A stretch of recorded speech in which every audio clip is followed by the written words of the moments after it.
je veux juste vous dire bonjour. Je vais passer ensuite la parole très brièvement à Richard Chemla pour un petit mot.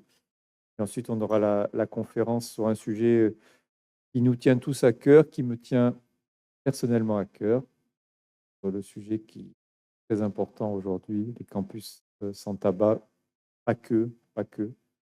Qu'est-ce qu'on appelle un campus d'ailleurs? Voilà, c'est pas que les universités. Et donc, je passe tout de suite la parole à Richard qui nous fait le plaisir de venir. Voilà, merci. D'abord, je suis toujours très heureux d'être ici. Vous savez je représente le maire, mais donc on a un droit de réserve. On est en pleine période électorale, donc je vous dirai rien de toutes les actions que travaille et que fait ma délégation et que fait la ville. Je vais simplement vous dire combien c'est un sujet pour nous qui est passionnant, combien je me suis toujours posé la question, moi, donc j'espère qu'on va rappeler la réponse. Comment on a une blouse blanche, on est dans un campus médical et on fume. Et on jette son mégot par terre. Je ne vais pas vous le dire à vous, parce que vous le savez, 300 litres, 400 litres, parce que les mégots, quand ils sont jetés dans la rue, ils partent directement, ils ne vont pas à la station d'épuration, ils vont dans une bouche d'égout, de la bouche d'égout, ils vont à la mer. Et donc, ils utilisent, on le sait maintenant, 300 litres, un mégot, c'est plus de 1200, 1500 substances chimiques, donc c'est quelque chose de dramatique. Voilà ce que je voulais. Donc, un beau message. Moi, je suis content d'être là, pas en tant qu'adjoint, mais je suis là en tant qu'écoutant, pour écouter, que vraiment comme vous, et essayer d'apprendre des choses et voir comment on peut transformer vraiment un campus en tabac. Merci.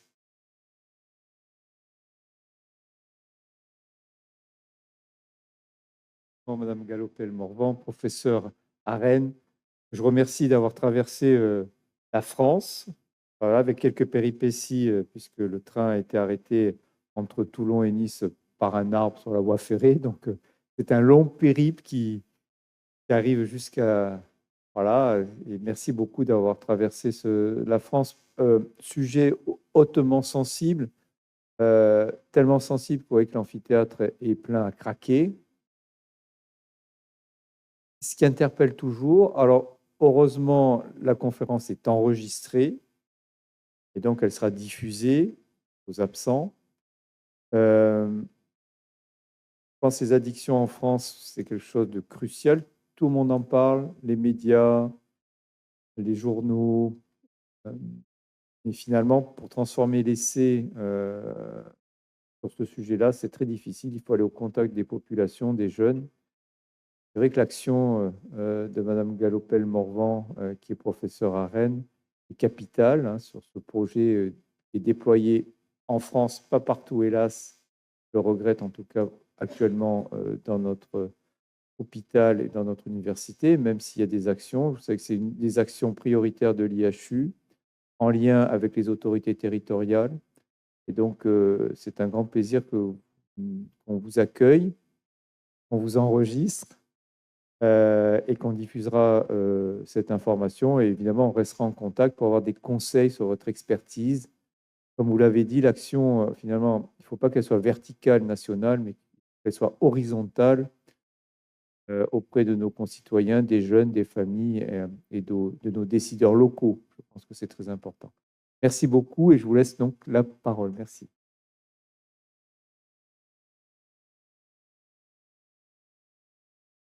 Bonsoir à tous et à toutes. Merci beaucoup pour votre invitation. C'est vrai que moi, je viens du Grand Nord, donc c'est vrai que ça a été un peu long, mais écoutez, je suis ravie d'être là. Je suis toujours ravie de venir dans les différentes universités parce que vous avez raison, je pense que d'aller au contact des gens, alors même s'il n'y a jamais foule dans les conférences tabac, mais ça, je crois que ça fait 20 ans que je travaille sur le tabac et c'est toujours pareil. Parce que finalement, les fumeurs, ils en ont marre d'entendre parler du tabac et les non-fumeurs, ils ne se sentent pas concernés. Donc je pense que c'est un peu la même chose.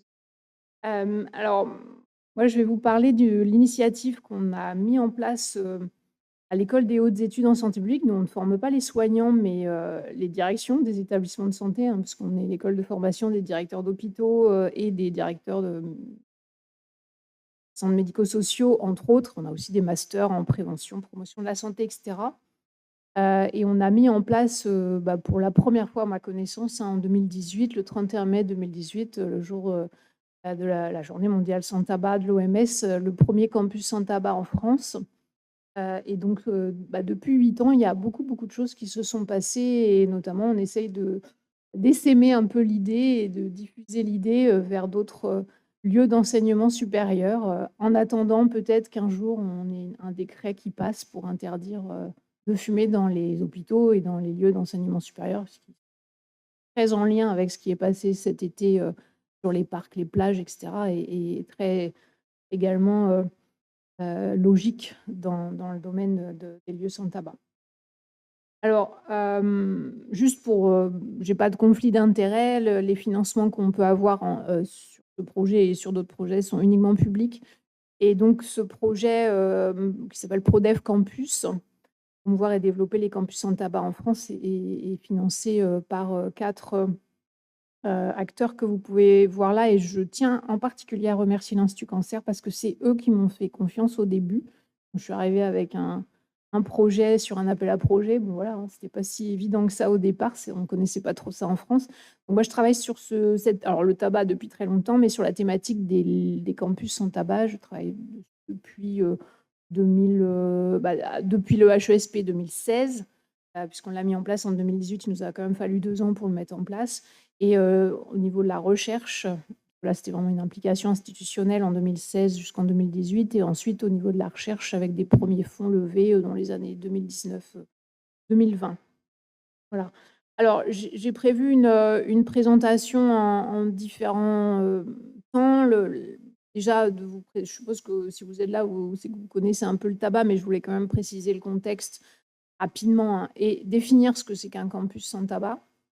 Et puis, vous parlez un peu des facteurs clés d'efficacité, parce que quand même, du coup, quelques années maintenant qu'on travaille là-dessus, qu'on a épluché la littérature scientifique, qu'on a nous-mêmes produit des travaux et cetera.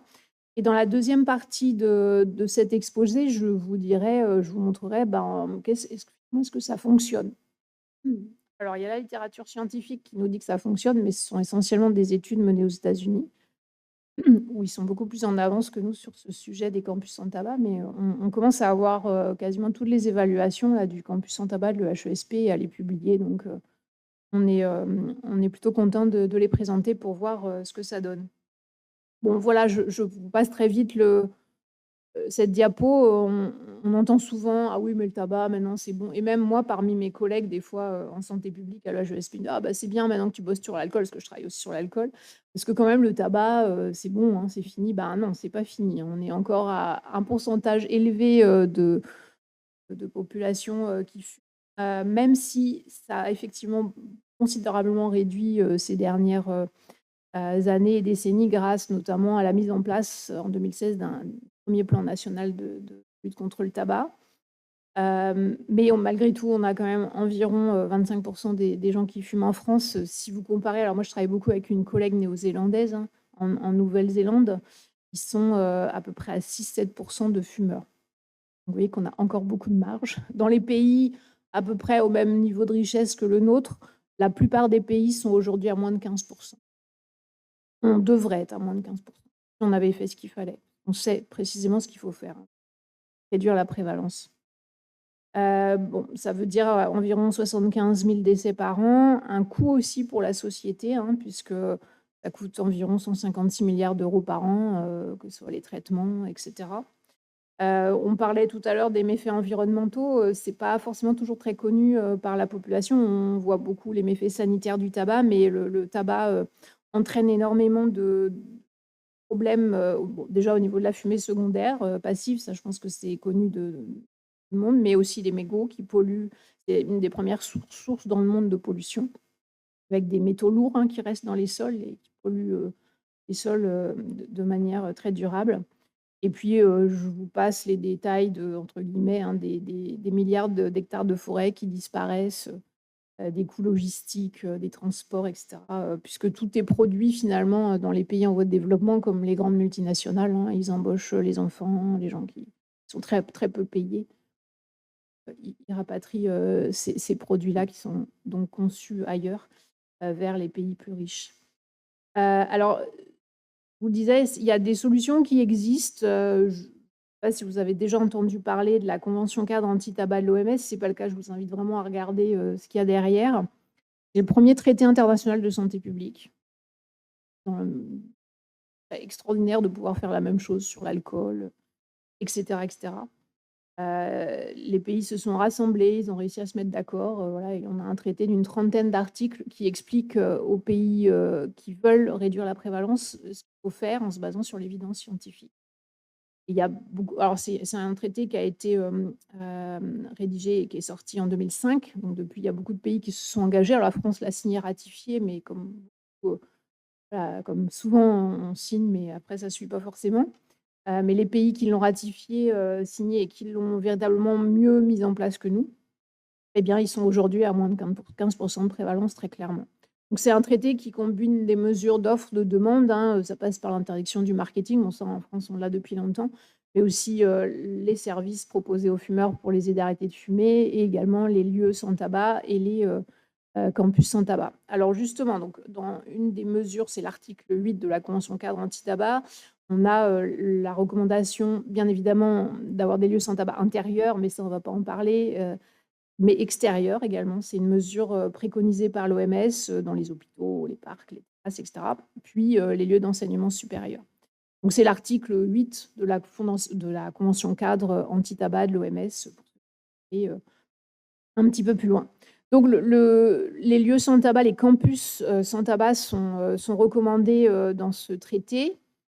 Et alors nous, on l'a mis en place en 2018 pour, un peu être exemplaire, comme l'école de la santé publique, hein, la seule en France ou presque la seule.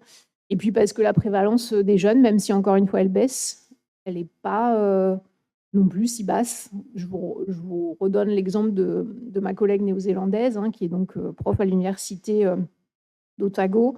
Elle me disait qu'il y avait moins de 1 parce qu'on parlait du respect. Elle est venue nous voir, la reine, l'an dernier en visiting professor. On parlait du respect parce que c'est parfois pas évident de faire respecter les campus sans tabac, et elle me disait qu'elle n'avait pas de problème, mais forcément, il y a moins d'1 % des étudiants qui fument. Donc c'est assez facile de faire respecter, et puis la population, même chose, hein, très peu de fumeurs. Donc aujourd'hui, dans les enquêtes les plus récentes, on va dire, hein, sur les jeunes, tranche d'âge des étudiants, enquête Santé publique France, on est environ à 18 % avec une baisse, régulière du tabac fumé, une augmentation du vapotage. Et chez les étudiants, parmi les étudiants qui ont répondu aux enquêtes, de l'Observatoire national de la vie étudiante, il y en a 16 % qui fument environ, dont 6 quotidiennement. Alors donc ces campus sans tabac, ils sont recommandés par l'OMS, comme je vous le disais, et je vous parlais du plan national tabac qui reprend, hein, évidemment certains articles de la convention cadre. Et donc on en a eu un 3e en 2023-2027, et dans ce 3e plan national de lutte contre le tabac, il y a une recommandation donc de généraliser les lieux de santé sans tabac. Bon, ça on l'avait déjà avec les hôpitaux dans le précédent plan national tabac, et les écoles de santé et les campus sans tabac. Alors, je vous parle depuis 5 minutes des campus sans tabac, mais ça veut dire quoi? Ça veut dire que c'est un lieu d'enseignement supérieur où il est interdit de fumer, ça vous l'avez compris, mais dans l'idéal, c'est pas forcément, ce qu'on fait à l'EHESP, mais je vous l'expliquerai tout à l'heure si vous souhaitez me poser la question, de vapoter. En tout cas, toute la littérature qu'on regarde, sur l'intérêt et l'efficacité des campus, la plupart des campus aux États-Unis, en Australie et cetera, ils sont sans, fumée et sans aérosols, sans, produits de la nicotine de manière générale, et donc à l'intérieur et à l'extérieur, bien évidemment. Alors la question qu'on me pose, et qu'on m'a posée, dès le début, hein, et le premier lieu, Laurent Chambaud, directeur de l'EHESP à l'époque, quand il a décidé de mettre en place un campus sans tabac à l'EHESP, c'est: est-ce que c'est efficace? Alors très clairement, comme je vous le disais, la littérature scientifique, montre que ça a un intérêt, évident, sur différentes, dimensions dont je vais vous parler tout à l'heure. Si ça vous intéresse, on a publié des revues de littérature, à la fois sur, l'efficacité, mais aussi, composantes. Parce qu'en fait, c'est efficace, mais il y a un certain nombre de conditions. Et c'est pas juste un panneau où on met une cigarette fumée et entre guillemets, où tous les gens fument en dessous. Parce que là, c'est sûr, ça marche pas. Donc il y a derrière aussi une des conditions extrêmement importantes, la question du respect. Alors je vous montre une petite vidéo qui est sortie d'un site internet dont je vous reparlerai tout à l'heure, parce que pour, essayer d'entraîner d'autres lieux d'enseignement supérieur vers les campus sans tabac, on a créé un site internet qu'on espère le plus utile et pratico-pratique, pour les autres lieux d'enseignement supérieur. Donc, on a cette petite définition. Un campus sans tabac, qu'est-ce que c'est? C'est un lieu d'enseignement supérieur où il est interdit de fumer et de vapoter sur l'ensemble du campus. À quoi ça sert? À encourager les fumeurs de votre campus à arrêter et à réduire leur consommation de tabac, à prévenir l'initiation au tabagisme des étudiants, à accueillir les usagers dans un campus sain et agréable, sans fumée de tabac, sans mégots au sol, à être exemplaire en matière de promotion de la santé, à faire progresser les politiques de développement durable de votre campus, à changer l'image du tabac dans la société. Comment ça marche? La réussite de votre campus sans tabac repose sur 3 piliers. Informer, accompagner les fumeurs vers l'arrêt, évaluer le dispositif. Informer sur le campus sans tabac, ses règles et son intérêt. Les aides à l'arrêt proposées et les bénéfices de l'arrêt du tabac, les méfaits de la consommation de tabac, à l'aide d'une signalétique sur l'ensemble du campus, d'une communication régulière, d'enseignements dédiés au tabac, de stands d'information sur le campus.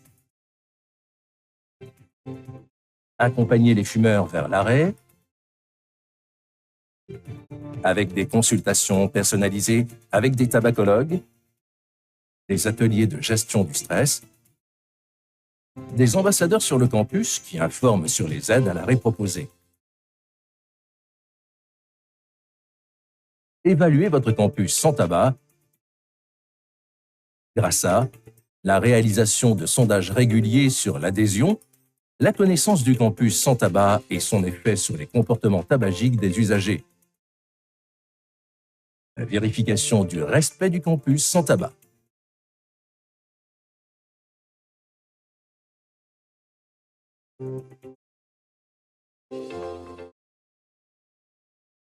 Voilà, donc en fait, on peut dire que et l'expérience de l'EHESP, dont je vous parlerai tout à l'heure en termes d'évaluation, le confirme, c'est que c'est une mesure qui est vraiment efficace et intéressante pour protéger l'initiation au tabagisme. Donc ça, c'est vraiment la littérature scientifique. Encourager les fumeurs, étudiants et personnels à arrêter de fumer et à diminuer, ça on le voit sur le campus sans tabac. Réduire l'exposition à la fumée passive, bien sûr, notamment on voit à chaque fois, ça me choque beaucoup maintenant, hein, quand je vais dans des lieux d'enseignement supérieur, c'est interdit d'avoir des gens à l'entrée des bâtiments là, qui fument.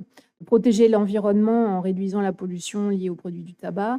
Alors, chez nous, la personne qui s'occupe de nettoyer le campus est ravie de passer un campus sans tabac parce qu'il a beaucoup, beaucoup moins de déchets.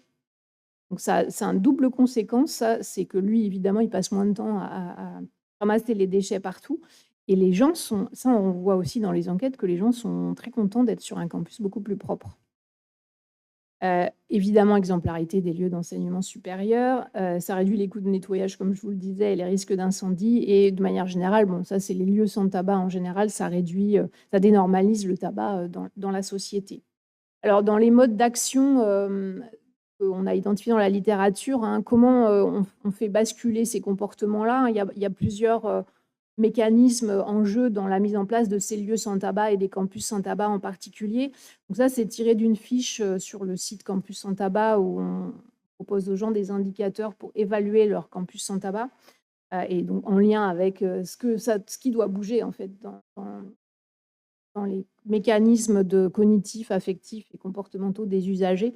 Bah déjà, les campus sans tabac, ils font bouger les connaissances, puisque bon, déjà, dans l'idéal, on recommande vraiment d'intégrer dans les enseignements des notions autour du tabac, RPIB par exemple pour les soignants, même ou les méfaits sanitaires ou d'autres, c'est très vaste, hein, le tabac, donc on a tous les angles possibles, l'économie, le coût social, le marketing de l'industrie du tabac, le lobbying de l'industrie du tabac. Donc voilà, on injecte des cours dans l'idéal, hein, quelques cours dans les enseignements, ce qui fait que ça augmente les connaissances.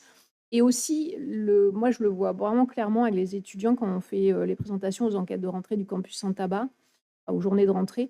ça leur pose question, en fait. Ah bah oui, tiens, pourquoi le tabac? Pourquoi interdire? Et du coup, ils s'interrogent, ils posent des questions et ça augmente aussi la connaissance sur les mesures efficaces pour lutter contre le tabac. Alors, dans les mécanismes également qui amènent un changement de comportement, il y a un travail aussi sur les attitudes. C'est assez intéressant de voir que ça, on l'a vu clairement dans la littérature et on le confirme à l'EHESP. En fait, la satisfaction des gens à travailler sur un lieu sans tabac augmente avec le temps. Donc, on voit que les attitudes, le soutien, l'acceptabilité, etc., les attitudes par rapport au non-tabac, par rapport aux lieux sans tabac, augmentent véritablement quand les gens vivent au niveau de leur travail sur un lieu sans tabac.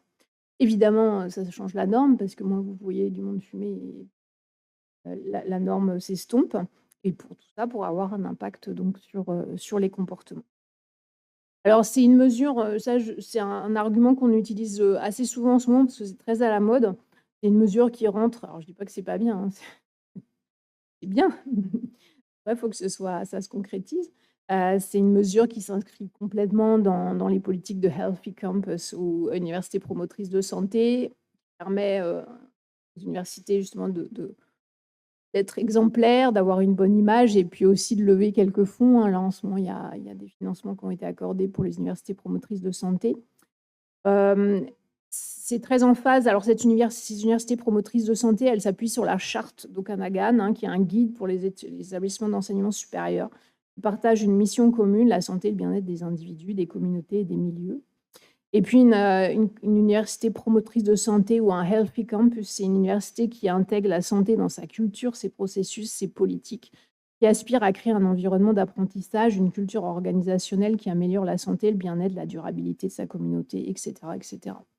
Alors, parfois, quand je présente Campus Outdoor, on me dit: «Bah oui, mais bon, Campus sans tabac, mais il y a aussi plein de choses, l'activité physique, la malbouffe, le stress, l'alcool». Ça, c'était toujours sorti dans les entretiens avec les doyens, doyennes des facs de médecine.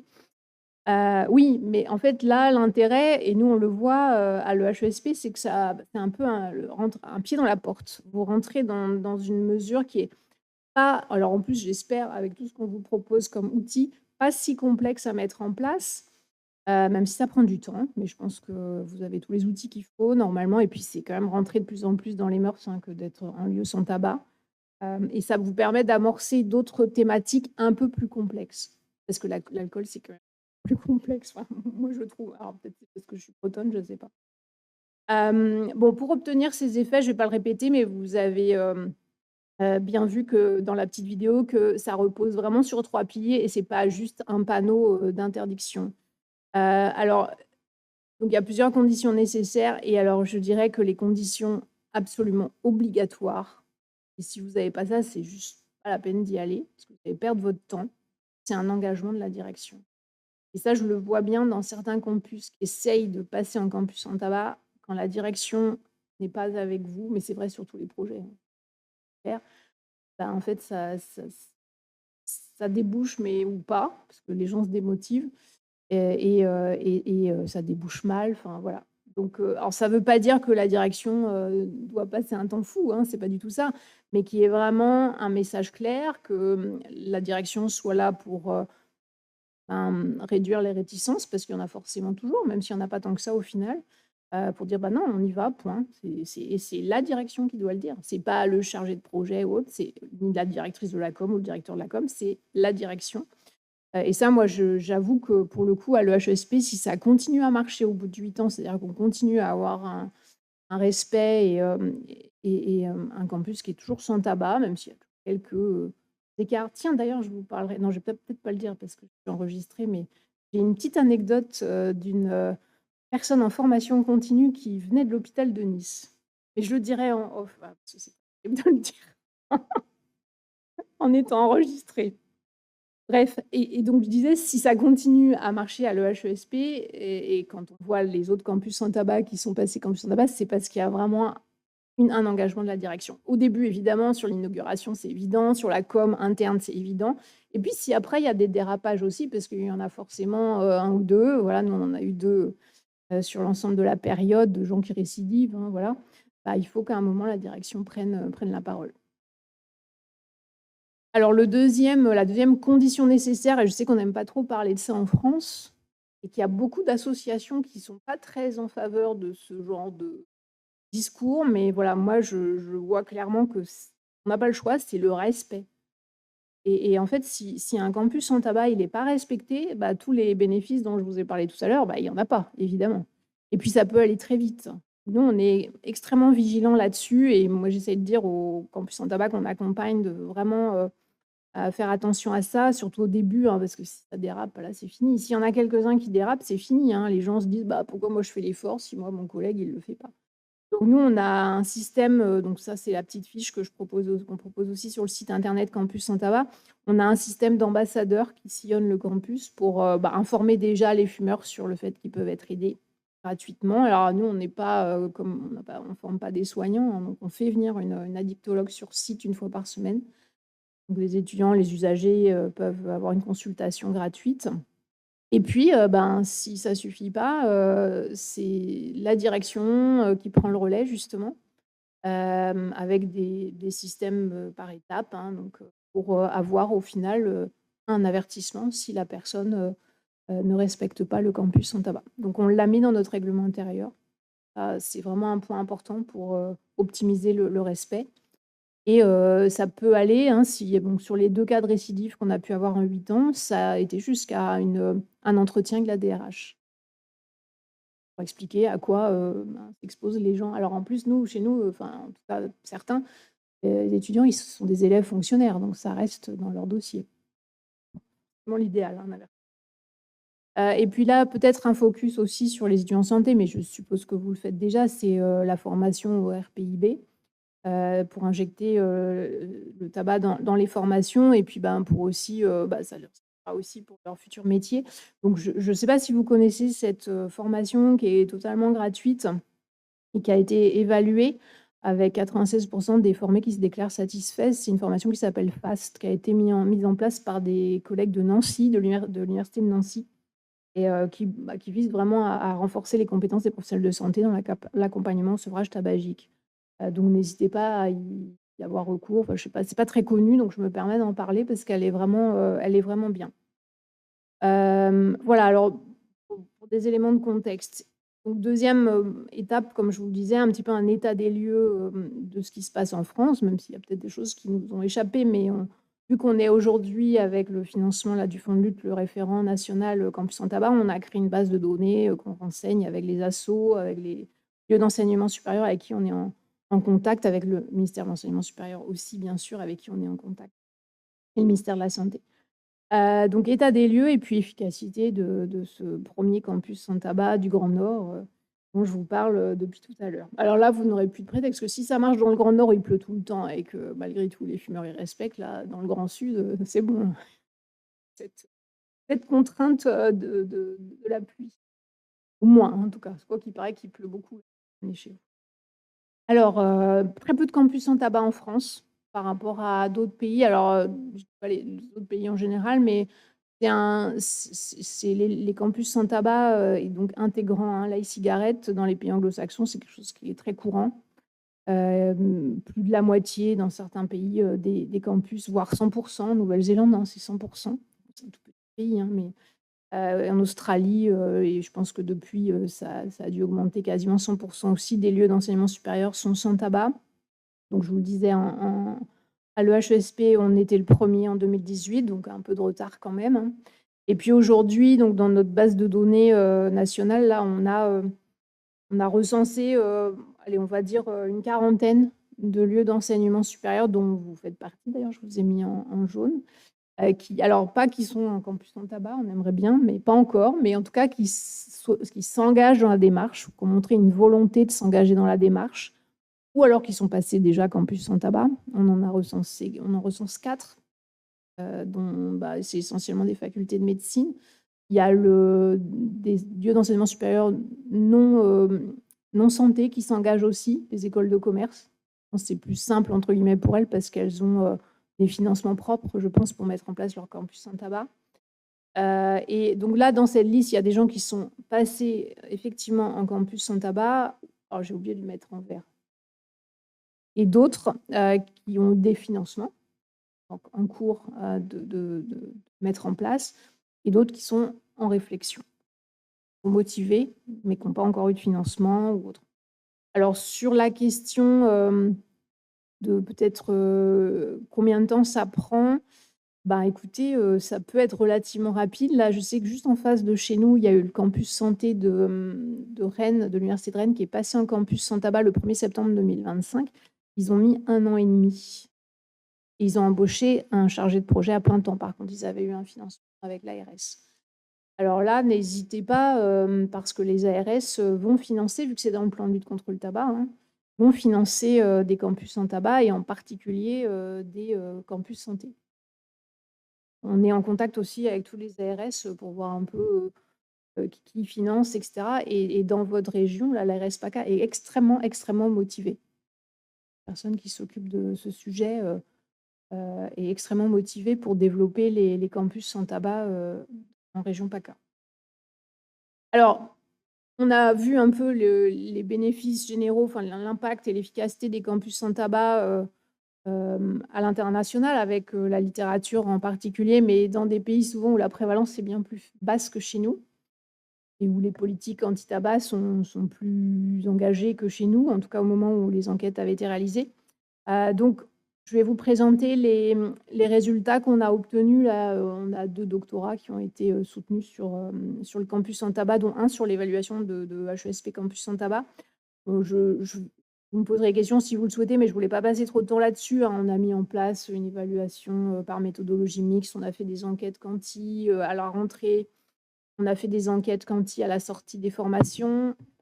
On a mis en place des entretiens individuels avec une méthode qualitative. Et sur les salariés, alors bon, au départ, 2016, donc 2 ans, la mise en place du campus sans tabac. Nous, ça nous a pris beaucoup de temps par contre, hein, beaucoup plus qu'1 an et demi. Nous, on a dû mettre à peu près 3 ans. La première fois qu'on s'est réunis en groupe de travail sur ce sujet, c'était en 2015. Et vous voyez, on est passé en campus sans tabac en 2018, 3 ans. Et on a eu tout à faire. Parce qu'en fait, on s'est un peu inspiré des hôpitaux, mais ce n'était pas vraiment pareil. Donc moi, j'ai beaucoup regardé ce qui se passait à l'international. On a fait des entretiens avec d'autres collègues à l'international, voir comment ça se passait. Moi, je pense que maintenant, le délai peut être autour de ça, 1 an et demi, 2 ans. Si vous avez des financements, hein, un budget en interne. Et donc voilà, on avait des petites enquêtes en 2016. Moi, je n'avais pas encore d'équipe là-dessus. Donc, on avait interrogé par un questionnaire en ligne et 88 salariés avaient répondu. Et on a refait l'enquête sur les salariés en 2020. Là, j'avais déjà quelqu'un qui travaillait dessus. Donc, un peu plus de personnes qui ont répondu. Alors, même si c'est un faible nombre au départ, alors on est à peu près, pour vous donner un ordre d'idée, c'est pas grand, hein, le HESP, on est à peu près 300 salariés, 300-400 salariés.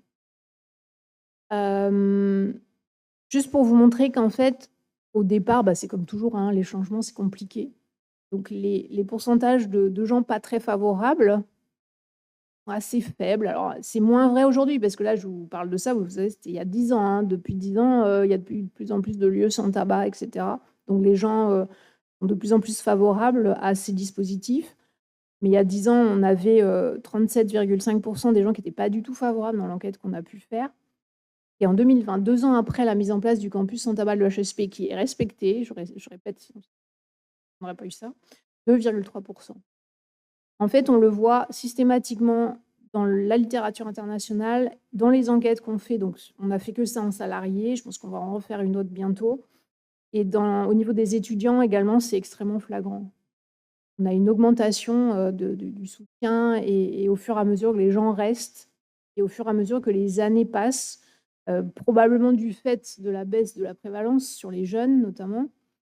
C'est quand même les fumeurs, même si vous allez voir, les taux d'adhésion sont très forts sur les fumeurs, mais c'est quand même un facteur modérateur clair de l'acceptabilité des campus sans tabac. Et puis, comme je vous le disais, hein, la dénormalisation avance, il y a de plus en plus de lieux sans tabac, donc c'est de plus en plus acceptable et accepté dans la population. Donc ça, c'est un point à retenir, parce que je ne sais pas si vous en êtes à faire vos enquêtes déjà ou à faire des enquêtes sur les salariés. Nous, ce qu'on voit sur les universités qu'on accompagne, ou en particulier Campus Santé, c'est que les enquêtes, au départ, c'est loin d'être aussi mauvais que ça, par contre. En général, il y a une majorité de gens favorables, mais on est plutôt autour de 60% de gens favorables. en salarié, hein, ce n'est pas du tout le cas pour les étudiants, qui sont beaucoup au-dessus, très au-dessus en termes d'acceptabilité. Mais je pense que c'est un peu normal, il ne faut pas que ça effraie en tout cas et nous on le voit clairement, hein, si vous interrogez aujourd'hui les gens, alors moi je ne l'ai pas fait de manière scientifique, mais quand on parle avec les collègues, les gens ils ne reviendraient plus en campus avec tabac. Parce que c'est quand même super, vous sortez de la cafette ou de la cantine, vous n'avez pas le nuage de fumée, hein. Donc franchement et moi maintenant quand je me promène en ville, je suis gênée beaucoup plus qu'avant. J'ai tellement l'habitude d'être dans un endroit où il y a pas de fumée, c'est vraiment très confortable. Au-delà du fait qu'en plus, évidemment, on ne peut pas respirer de la fumée passive. Alors justement sur, le soutien, alors on a mené des enquêtes, à chaque rentrée. Alors on a des taux de réponse assez élevés parce qu'en fait, c'était en amphi le 1er jour de la rentrée, donc prof, ils avaient 5 minutes pour remplir le questionnaire, donc on a eu un taux de réponse de 57 ce qui est quand même pas mal pour des étudiants.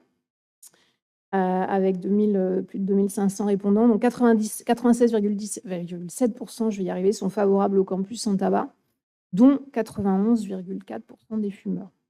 Donc c'est vraiment, une tendance qu'on retrouve, hein. Je pense que les jeunes, qui sont habitués, ça c'est probablement, hein, je ne peux pas le prouver scientifiquement, mais le fruit de la dénormalisation d'avoir des taux d'adhésion aussi forts.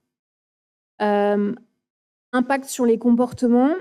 Là, on a fait, dans le cadre d'un doctorat, des enquêtes en sortie de formation pour 2 années universitaires, avec des échantillons bien sûr plus forts. Alors pareil que je vais vous dire, on est nombre d'étudiants à peu près 1 500 en moyenne.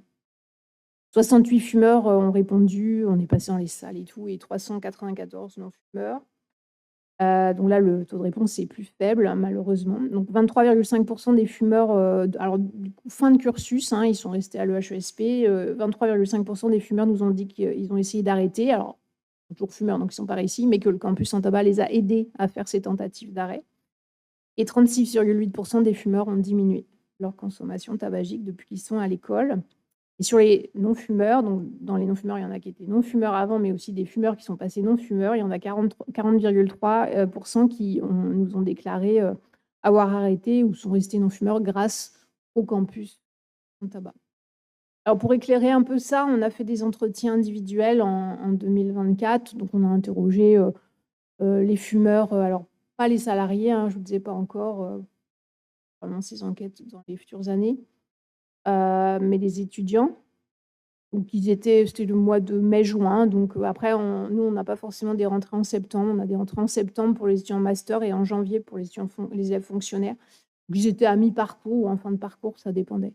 Et on voit, alors je vous montre juste ici 3 verbatim, mais il y en a beaucoup d'autres, enfin plein d'autres évidemment, mais qui illustrent, ce qu'on a pu dégager, que c'est globalement, même s'il y a évidemment des réticences, hein, mais globalement, il y a une majorité des fumeurs qu'on a interrogés qui sont contents d'être sur un campus sans tabac, hein. Je l'apprécie parce que même si je suis fumeuse, je n'impose jamais ma fumée aux autres. Donc je suis très respectueuse de ça. Donc vraiment un argument qui ressort très fréquemment, c'est ça, c'est que du coup, ils sont contents de pouvoir, respecter, les autres. Alors ce qui ressort aussi, en point clé, hein, un phare un peu dans ces entretiens, c'est que c'est compliqué de faire un campus sans tabac, sans aide à l'arrêt. Et on le voit clairement, hein, vous dites interdit, hein, ça énerve beaucoup les gens. Si vous dites mais on vous soutient, on vous aide, et cetera, c'est déjà important parce que ça augmente les chances d'arrêter, hein. C'est gratuit, en plus, c'est sur le campus et ça, c'est vraiment très apprécié aussi par les fumeurs, hein. Donc j'apprécie que l'école ait mis en place, des dispositifs pour accompagner ceux qui le veulent. Et puis, l'autre point aussi, c'est que les fumeurs nous ont dit, qu'en fait, même si eux, ils n'ont pas arrêté, hein, puisque ça reste ils sont toujours fumeurs à l'époque de l'enquête en tout cas, c'est que ça les fait réfléchir et prendre conscience à chaque fois qu'ils sortent, parce qu'on a mis en place des abris. En fait, on a 4 abris, à la périphérie du campus. À chaque fois, ça leur fait prendre conscience de leur addiction. Parce qu'ils se disent quand même: «Sous la pluie, dans le froid, je suis obligé d'aller fumer ma cigarette, quoi». Ça travaille. Et puis, aussi, ce que nous dit, ce fumeur, On va dire que ça contribue parce qu'effectivement, quand je pense que déjà il y a le phénomène de groupe, les gens fument de moins en moins, peut-être par rapport à ce dispositif ou pas, ou peut-être. Et du coup, on voit de moins en moins de monde qui vont jusqu'à l'abri, donc les fameux abris, là, les 4 autour du campus, et donc de moins en moins de raisons d'y aller quand tu es seul à y aller. Donc, il y a le phénomène de la norme, là, dont je vous parlais, hein, et l'entraînement du groupe. Voilà pour les enquêtes qu'on a pu réaliser sur EHESP Campus sans tabac. Alors, je vais terminer pour vous montrer un peu ce qu'on fait pour essayer d'entraîner le mouvement et d'aider les autres lieux d'enseignement supérieur à aller plus vite que nous, finalement.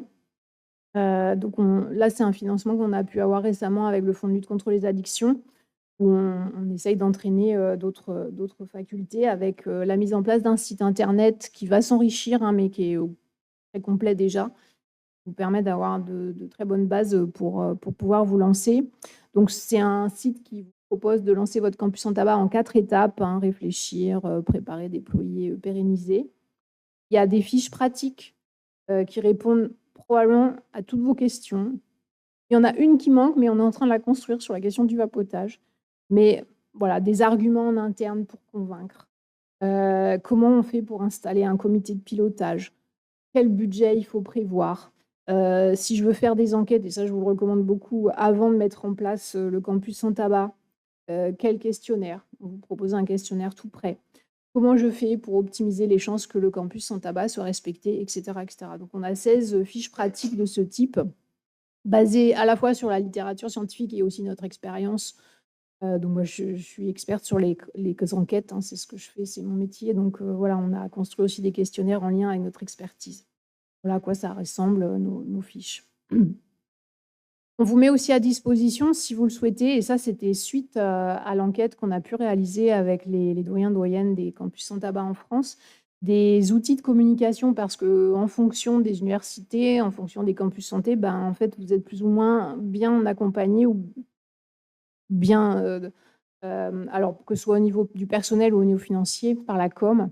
Donc pour vous éviter de galérer et d'être bloqué à cause d'un problème de com, parce qu'évidemment, il faut communiquer, il faut un logo, il faut de la signalétique, des flyers, etc. On peut vous mettre à disposition le logo que vous voyez là, qui est déposé à l'INPI, mais qu'on propose gratuitement. Il y a une convention à signer. Enfin, on a fait un truc très, très léger pour ne pas encombrer tout le monde. Et voilà ce que ça donne. Le campus santé de l'Université de Rennes, ils l'ont adopté. Enfin, le campus sans tabac et le logo. Donc voilà un petit peu ce que ça donne en termes de signalétique, d'abri. Sur le site, on vous propose aussi des vidéos témoignages. On espère bientôt qu'il y aura le campus santé de Nice pour enrichir les vidéos. Donc de différents acteurs, dont des lieux d'enseignement supérieur. Donc il y a Véronique Le Denmat, par exemple, qui est qui est responsable du campus sans tabac de Brest, qui est le deuxième campus sans tabac santé qui est passé campus sans tabac en France. Alors, ce qu'on a fait également, et je vais juste vous faire un résumé très succinct des entretiens, histoire de quand même toucher les leaders d'opinion en santé. On s'est dit que dans le premier projet financé par l'Institut Cancer, qu'on allait interroger les doyens-doyennes déjà pour voir un peu ce qu'ils en pensent, de ces campus sans tabac, ce qu'ils connaissent, ont une attitude favorable, est-ce que ça leur dirait ou pas de s'engager là-dedans. Donc on a eu beaucoup de chance parce qu'on a eu le soutien de la conférence des doyens des facultés de médecine, ce qui nous a permis de toucher quasiment tous les doyens. Je crois qu'il y en a 2 seulement qui ne nous ont jamais répondu. Parce qu'il y en a 35, je crois, ou quelque chose comme ça. Donc on en a interrogé 33. Alors, en résumé des résultats, donc vous pouvez trouver les résultats dans un article. On voit que la prévention du tabac n'est pas une priorité, mais ça, on s'en doutait un peu, hein. Donc l'alcool, je vous disais, ressort souvent. Ça tombe bien parce que là, on vient d'avoir une chaire sur l'alcool, donc où on va faire la même chose que campus sans tabac, mais sur l'alcool. Donc rendez-vous dans 5 ans. Le dispositif complet, donc comme je vous l'ai dit là, avec l'aide à l'arrêt, les ambassadeurs, c'était assez méconnu finalement. Ce qu'ils voyaient, alors ils connaissaient évidemment, mais ils voyaient juste le panneau interdiction. D'ailleurs, il y en a certains qui avaient mis en place le panneau d'interdiction, mais ça ne marchait pas trop. Par contre, quand on leur explique ce que c'est, toute la démarche, ce que je viens de vous expliquer, ça les aide beaucoup à se motiver, enfin ça les motive beaucoup plus et ça leur donne beaucoup plus envie de s'engager, en tout cas dans le style du déclaratif. Mais dans les faits, ça s'est quand même traduit concrètement. Il y a des freins, clairement, qui sont perçus, les aspects lenteur administrative. Un frein qui ressortait aussi, je ne l'ai pas forcément mis là, mais certains étaient un peu inquiets de poids de l'université, dont ils dépendent, l'histoire du règlement intérieur, par exemple, tout ça. Donc lenteur administrative, les moyens financiers, ressources humaines, qu'il y a d'autres priorités. Mais ces freins étaient globalement perçus par les doyens-doyennes comme pas forcément insurmontables. Ce qui ressortait, de manière vraiment très majoritaire, c'est que c'était évident que les facultés de médecine devaient jouer ou pouvaient jouer ce rôle de leadership dans le développement des campus sans tabac. Alors, fort de ce constat, nous avons mis en place des webinaires méthodologiques uniquement pour les facultés de médecine. On en a fait 4. Ça a été plutôt un succès parce qu'il y a eu à peu près une quinzaine de personnes à chaque fois, donc des chargés de projet, chargés de com, des campus santé. Et on a également signé des conventions pour un accompagnement personnalisé avec 3 campus santé, donc Reims, Bordeaux et Rennes. Et puis, on a mis en place une journée d'échange en 2025. Il y avait essentiellement des campus santé à l'EHESP pour échanger, partager des expériences aussi, parce que parfois, quand c'est un peu difficile, on se sent seul. Donc, c'est bien aussi d'avoir discuté avec des gens qui vivent la même chose ou qui ont pu dépasser les freins que vous avez que les gens ont rencontrés dans leur université. Donc, ça a été très apprécié, les différentes choses qu'on a pu mettre en place. Et bon, là, c'est un peu la même chose que ce que je vous ai montré tout à l'heure, mais seulement état des lieux, mais seulement sur les facultés de médecine. Donc, on a fait une petite enquête, mais vraiment par mail. Voilà, bon, on espère que tout le monde nous a à peu près répondu. Et aujourd'hui, sur les 30 et quelques, il y en a 15 qui nous ont déclaré s'être engagés. Alors, en vert, c'est ceux qui sont effectivement passés en campus sans tabac. Et les autres, c'est ceux qui sont plutôt bien avancés. Et il y a vous en rouge qui êtes en phase de réflexion un peu, mais enfin motivé, si j'ai bien compris. Alors la suite, en fait, on essaie de sortir un peu de la santé, d'autres challenges en perspective. On a signé une convention avec France Universités, embarquer notamment les universités là, qui viennent d'avoir des financements sur université promotrice de santé. Donc, on va faire un petit webinaire avec eux. Et ces universités, je crois qu'il y en a 4-5. On a signé aussi une convention avec la conférence des grandes écoles. On a présenté le dispositif en assemblée générale là, il y a quelques semaines. Et puis, on continue à accompagner de manière personnalisée d'autres campus santé. Donc, n'hésitez pas si ça vous intéresse. À Nice, alors pas université, mais campus santé. Parce que l'université, moi, je dis non, il ne faut pas y aller tout de suite. On voit par étapes, UFR par UFR. Voilà un petit peu pour ce que je voulais vous dire ce soir. La liste des publications, il y a un article aussi dans The Conversation, si vous voulez avoir une synthèse de tout ce que je vous ai dit. Et puis, bon, je ne vais pas le dire, mais essayez peut-être d'y aller en avion quand même. Si vous voulez venir, à l'EHESP Rennes, on organise une journée le 2 avril 2026, partage d'expérience de la 2e journée. Il y avait une 50aine de personnes à la première journée en 2025. Ce sera en hybride le matin, mais bon, l'après-midi, des ateliers, mais je vous conseille vraiment de venir si vous le pouvez, si vous avez un peu de temps, parce que ça aide vraiment. Et en particulier, on a prévu une table ronde sur les lieux les campus sans tabac santé. Donc, il y a à peu près 7-8 campus sans tabac santé qui ont différentes expériences, différents niveaux d'expérience qui vont venir s'exprimer. Il y aura le ministère de l'Enseignement supérieur, il y aura la DGS, le ministère de la Santé, France Université et également la CGE. Voilà, donc je vous invite vraiment et vous encourage à venir. On va lancer le programme là. Et n'hésitez pas si vous voulez nous contacter. Des informations ou autre. Merci beaucoup. Pour en savoir plus sur l'IHU Respirera, retrouvez toutes nos actualités sur nos réseaux sociaux et sur notre site internet ihu-respirera.fr.